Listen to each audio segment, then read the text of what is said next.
Vignette 27. The Earl of Tennessee. Earl lives next door in Edna's basement, behind the flower boxes Edna paints green each year, behind the dusty geraniums. We used to sit on the flower boxes until the day Tito saw a cockroach with a spot of green paint on its head. Now we sit on the steps that swing around the basement apartments where Earl lives. Earl works nights. His blinds are always closed during the day. Sometimes he comes out and tells us to keep quiet. The little wooden door that has wedged shut the dark for so long opens with a sigh and lets out a breath of mold and dampness, like books that have been left out in the rain.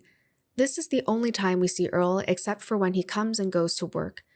He has 2 little black dogs that go everywhere with him. They don't walk like ordinary dogs, but leap and somersault like an apostrophe and comma. At night, Nenny and I can hear when Earl comes home from work.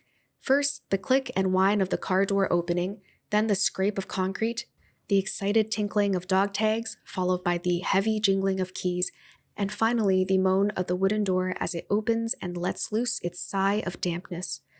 Earl is a jukebox repairman. He learned his trade in the South, he says. He speaks with a Southern accent, smokes fat cigars, and wears a felt hat. Winter or summer, hot or cold, don't matter, a felt hat. In his apartment, there are boxes and boxes of 45 records, moldy and damp like the smell that comes out of his apartment whenever he opens the door. He gives the records away to us, all except the country and western. The word is that Earl is married and has a wife somewhere. Edna says she saw her once when Earl brought her to the apartment.